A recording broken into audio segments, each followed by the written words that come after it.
Hard Times by Charles Dickens. Book the Second, Reaping. Chapter 7, Gunpowder.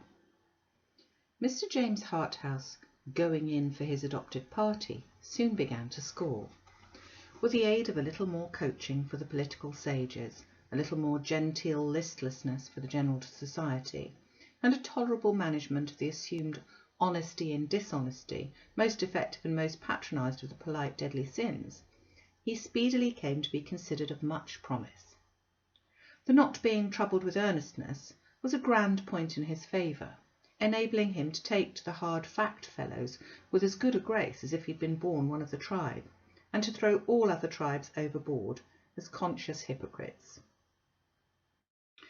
Whom none of us believe, my dear Mrs. Bounderby, and who do not believe themselves. The only difference between us and the professors of virtue or benevolence or philanthropy, never mind the name, is that we know it's all meaningless and say so, while they know it equally and will never say so. Why should she be shocked or warned by this reiteration? It was not so unlike her father's principles and her early training that it need startle her. Where was the great difference between the two schools when each chained her down to material realities and inspired her with no faith in anything else? What was there in her soul for James Harthouse to destroy, which Thomas Gradgrind had nurtured there in its state of innocence? It was even the worse for her at this pass that in her mind, implanted there before her eminently practical father began to form it, a struggling disposition to believe in a wider and nobler humanity than she'd ever heard of constantly strove with doubts and resentments. With doubts because the aspiration had been so laid waste in her youth, with resentments because of the wrong that had been done her, if it were indeed a whisper of the truth. Upon a nature long accustomed to self-suppression, thus torn and divided, the Harthouse philosophy came as a relief and justification. Everything being hollow and worthless, she'd missed nothing and sacrificed nothing. What did it matter, she said to her father when he proposed her husband. What did it matter, she said still. With a scornful self-reliance, she asked herself, what did anything matter, and went on. Towards what? Step by step, onward and downward, towards some end, yet so gradually that she believed herself to remain motionless. As to Mr. Harthouse, whither he tended, he neither considered nor cared. He had no particular design or plan before him. No energetic wickedness ruffled his lassitude. He was as much amused and interested at present as it became so fine a gentleman to be, perhaps even more than it would have been consistent with his reputation to confess. Soon after his arrival, he languidly wrote to his brother, the honourable and jocular member, that the Bounderbys were great fun, and further that the female Bounderby, instead of being the gorgon he'd expected, was young and remarkably pretty. After that he wrote no more about them, and devoted his leisure chiefly to their house. He was very often in their house, in his flittings and visitings about the Coketown district, and was much encouraged by Mr. Bounderby. It was quite in Mr. Bounderby's gusty way to boast to all his world that he didn't care about your highly connected people, but that if his wife, Tom Gradgrind's daughter, did, she was welcome to their company. Mr. James Harthouse began to think it would be a new sensation if the face which changed so beautifully for the whelp would change for him.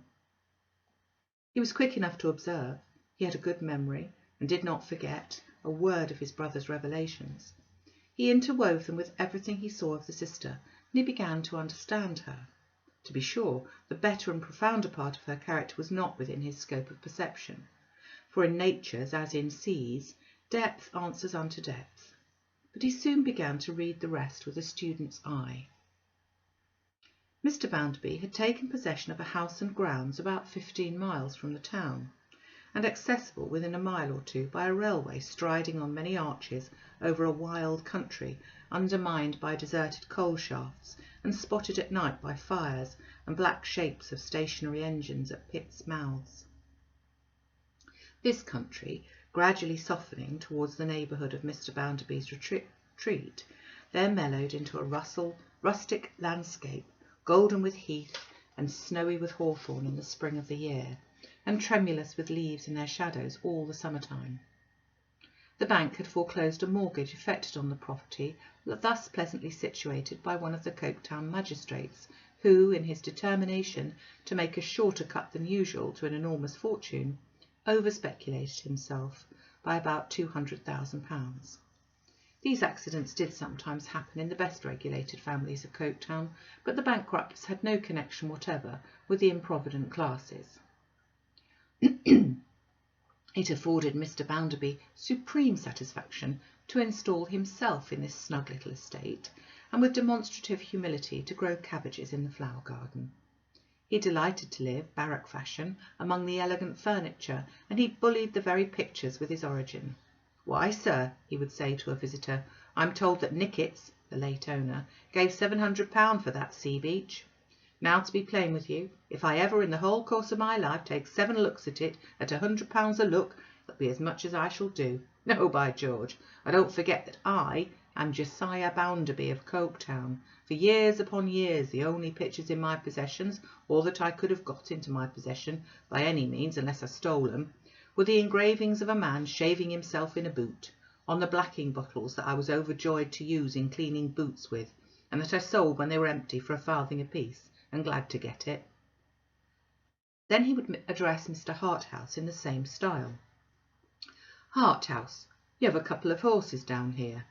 Bring half a dozen more if you like, and we'll find room for 'em. There's stabling in this place for a dozen horses, and unless Nickits is belied, he kept the full number. A round dozen of 'em, sir. When that man was a boy he went to Westminster School. Went to Westminster School as a king's scholar when I was principally living on garbage and sleeping in market baskets. Why, if I wanted to keep a dozen horses, which I don't, for one's enough for me, I couldn't bear to see 'em in their stalls here and think what my own lodging used to be. Couldn't look at 'em, sir, and not order 'em out. Yet so things come round. You see this place? You know what sort of place it is. You're aware that there's not a completer place of its size in this kingdom or elsewhere, I don't care where, and here, got into the middle of it, like a maggot into a nut, is Josiah Bounderby. While Nickits, as a man came into my office and told me yesterday, Nickits, who used to act in Latin in the Westminster School plays, with the chief justices and nobility of this country applauding him till they were black in the face, is drivelling at this minute, drivelling, sir, in a 5th floor up a narrow dark back street in Antwerp." It was among the leafy shadows of this retirement, in long sultry summer days, that Mr. Harthouse began to prove the face which had set him wondering when he first saw it, and to try if it would change for him. "Mrs. Bounderby, I esteem it a most unfortunate accident that I should find you alone here. I have for some time had a particular wish to speak to you." It was not by any wonderful accident that he found her, the time of day being that at which she was always alone, and the place being her favourite resort. It was an opening in a dark wood where some felled trees lay, and where she would sit watching the fallen leaves of last year, as she had watched the falling ashes at home. He sat down beside her with a glance at her face. "Your brother, my young friend Tom." Her colour brightened, and she turned to him with a look of interest. "I never in my life," he thought, "saw anything so remarkable and so captivating as the lighting of those features." His face betrayed his thoughts, perhaps without betraying him, for it might have been according to its instructions so to do. "Pardon me. The expression of your sisterly interest is so beautiful. Tom should be so proud of it. I know this is inexcusable, but I am so compelled to admire." "Being so impulsive," she said composedly.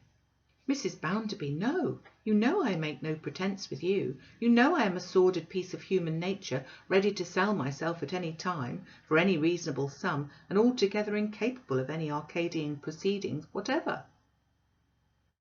"I'm waiting," she returned, "for your further reference to my brother." "You're rigid with me, and I deserve it. I'm as worthless as a dog, and you will find, except that I'm not false. But you surprised and startled me from my subject, which was your brother. I have an interest in him." "Have you an interest in anything, Mr. Harthouse?" she asked, half incredulously and half gratefully. If you had asked me when I first came here, I should have said no. I must say now, even at the hazard of appearing to make a pretence and of justly awakening your incredulity, yes." She made a slight movement as if she were trying to speak, but could not find voice. At length she said, "Mr. Harthouse, I give you credit for being interested in my brother." "Thank you. I claim to deserve it. You know how little I do claim, but I will go that length. You've done so much for him. You're so fond of him. Your whole life, Mrs. Bounderby, expresses such charming self-forgetfulness on his account. Pardon me again, I'm running wide of the subject. I'm interested in him for his own sake." She'd made the slightest action possible, as if she would have risen in a hurry and gone away. He had turned the course of what he said in that instant, and she remained.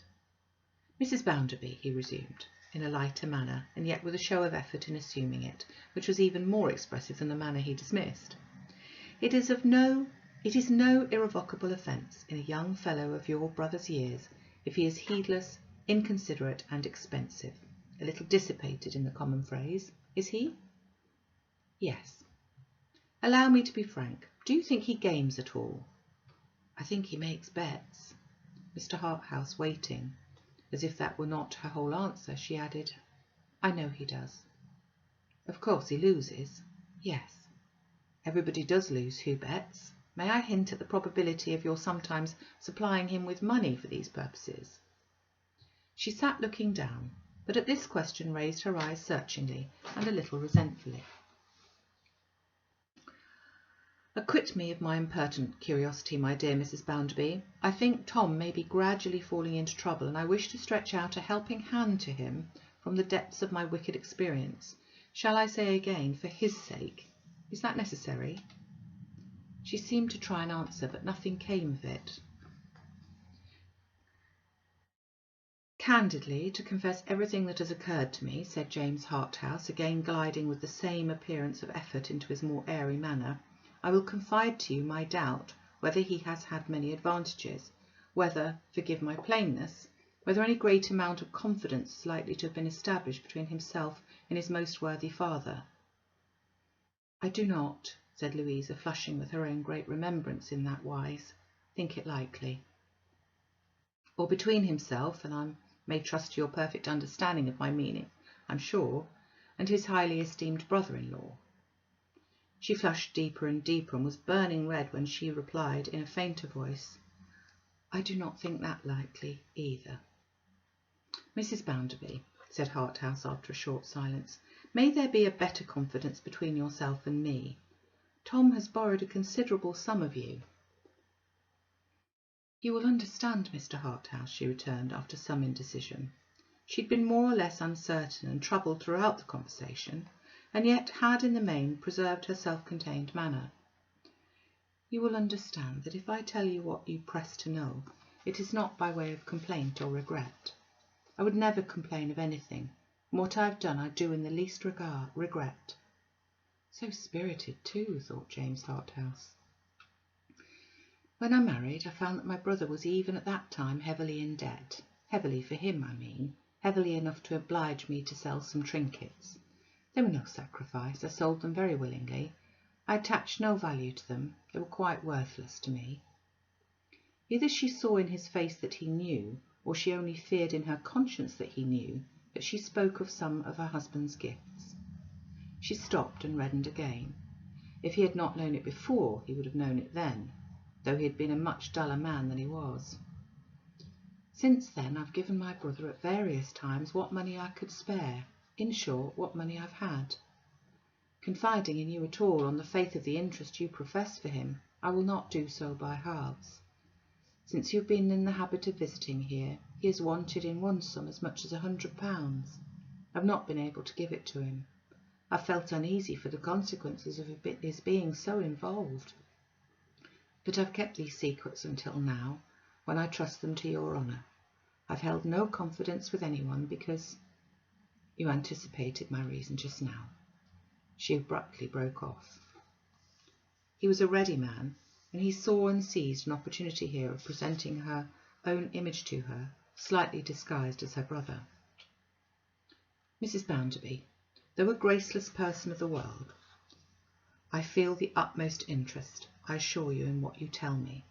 I cannot possibly be hard upon your brother. I understand and share the wise consideration with which you regard his errors. With all possible respect both for Mr. Gradgrind and Mr. Bounderby, I think I perceive that he's not been fortunate in his training. Bred at a disadvantage towards the society in which he has his part to play, he rushes into these extremes for himself, from opposite extremes that have long been formed, with the very best intentions, we have no doubt, upon him. Mr. Bounderby's fine bluff English independence, though a most charming characteristic, does not, as we have agreed, invite confidence.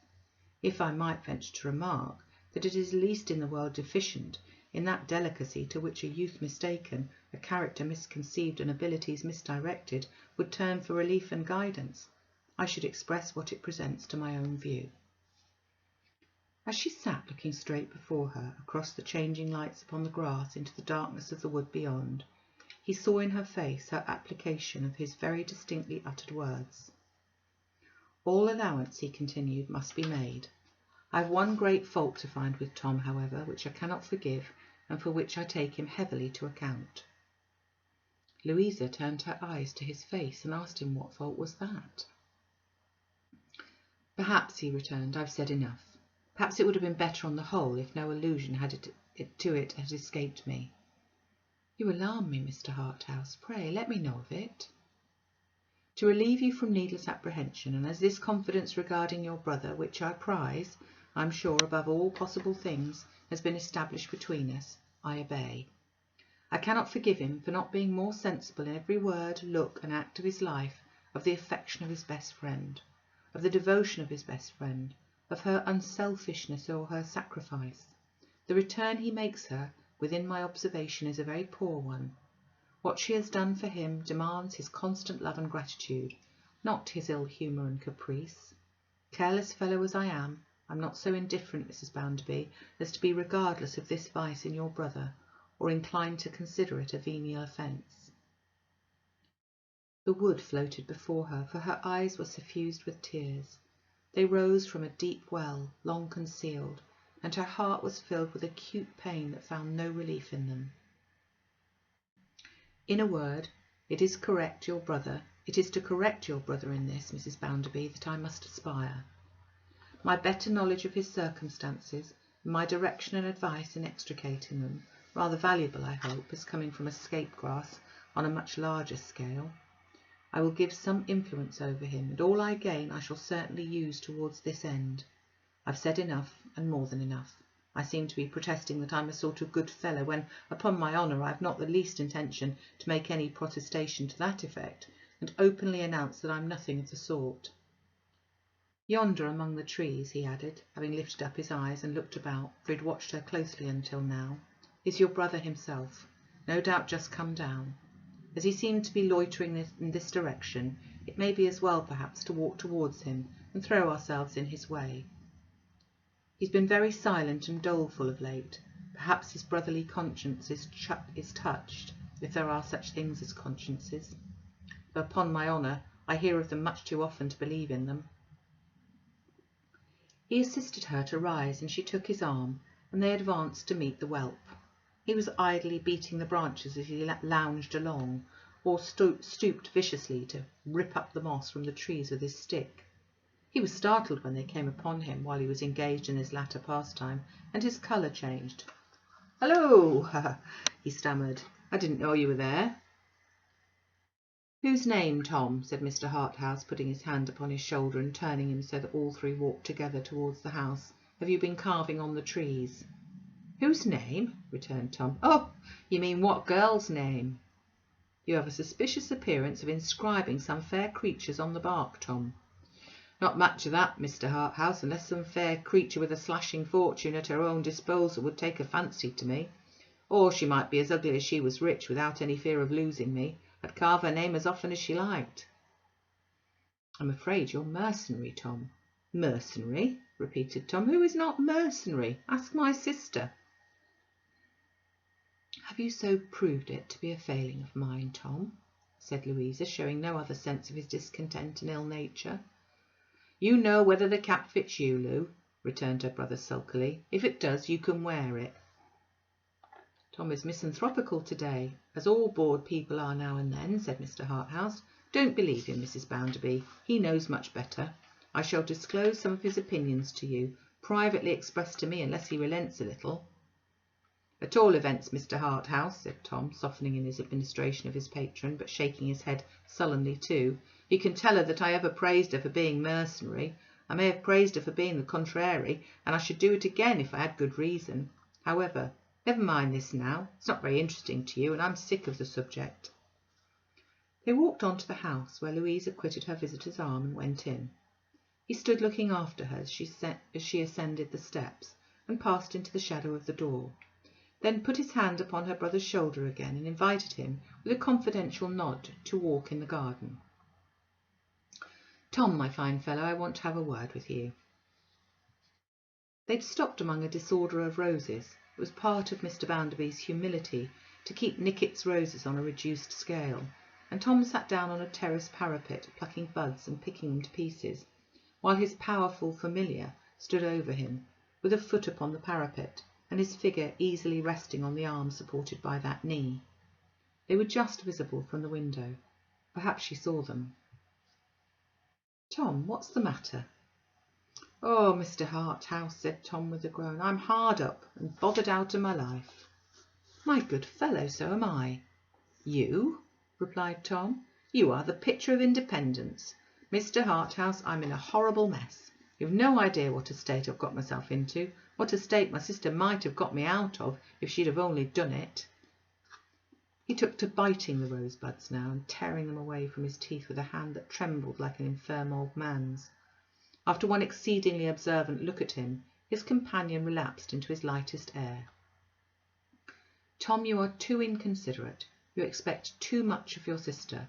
You've had money of her, you dog. You know you have." "Well, Mr. Harthouse, I know I have. How else was I to get it? Here's old Bounderby, always boasting that at my age he lived on twopence a month, or something of that sort. Here's my father drawing what he calls a line, and tying me down to it from a baby, neck and heels.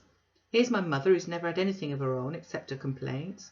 What is a fellow to do for money, and where am I to look for it, if not to my sister?" He was almost crying, and scattered the buds about by dozens. Mr. Harthouse took him persuasively by the coat. "But, my dear Tom, if your sister has not got it—" "Not got it, Mr. Harthouse? I don't say she's got it. I may have wanted more than she was likely to have got, but then she ought to get it. She could get it. It's of no use pretending to make a secret of matters now, after what I've told you already. You know she didn't marry Mr. Bounderby for her own sake, or for his sake, but for my sake. Then why doesn't she get what I want out of him for my sake? She's not obliged to say what she's going to do with it. She's sharp enough. She could manage to coax it out of him, if she chose.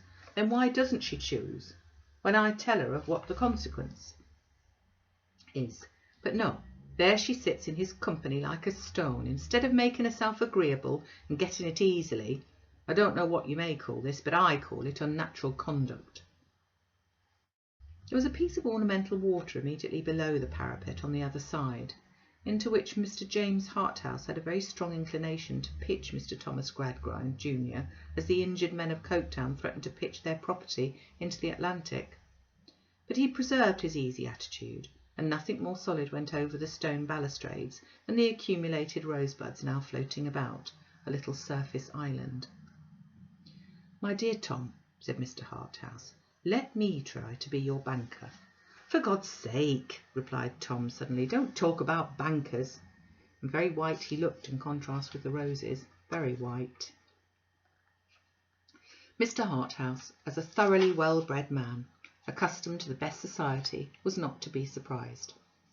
He could as soon have been affected, but he raised his eyelids a little more, as if they were lifted by a feeble touch of wonder, albeit it was as much against the precepts of his school to wonder as it was against the doctrines of the Gradgrind College. "What is the present need, Tom? 3 figures? Out with them. Say what they are." "Mr. Harthouse," returned Tom, now actually crying, and his tears were better than his injuries, however pitiful a figure he made, "it's too late. The money's no use to me at present. I should have had it before to be of use to me, but I'm very much obliged to you. You're a true friend." A true friend. Whelp, whelp, thought Mr. Harthouse lazily, what an ass you are. And I take your offer as a great kindness, Mr. Harthouse, said Tom, grasping his hand. Well, returned the other, it may be of more use by and by. And my good fellow, if you will open your bedevilments to me, when they come thick upon you, I may show you better ways out of them than you can find for yourself. Thank you, said Tom, shaking his head dismally and chewing rosebuds. I wish I had known you sooner, Mr. Harthouse. Now you see, Tom, said Mr. Harthouse in conclusion, himself tossing over a rose or two as a contribution to the island, which was always drifting to the wall as if it wanted to become a part of the mainland. Every man is selfish in everything he does, and I'm exactly like the rest of my fellow creatures. I'm desperately intent, the languor of his desperation being quite tropical, on your softening towards your sister, which you ought to do, and on your being a more loving and agreeable sort of brother, which you ought to be. I will be, Mr. Harthouse. No time like the present, Tom. Begin at once. Certainly I will, and my sister Lou shall say so. Having made which bargain, Tom, said Harthouse, clapping him on the shoulder again, with an air which left him at liberty to infer, as he did, poor fool, that this condition was imposed upon him in mere careless good nature to lessen his sense of obligation, we will tear ourselves asunder until dinner-time. When Tom appeared before dinner, though his mind seemed heavy enough, his body was on the alert, and he appeared before Mr. Bounderby came in. I didn't mean to be cross, Lou, he said, giving his hand and kissing her. I know you're fond of me, and you know I'm fond of you. After this there was a smile upon Louisa's face that day for someone else. Alas, for someone else. So much the less is the whelp the only creature that she cares for, thought James Harthouse, reversing the reflection of his first day's knowledge of her pretty face. So much the less, so much the less.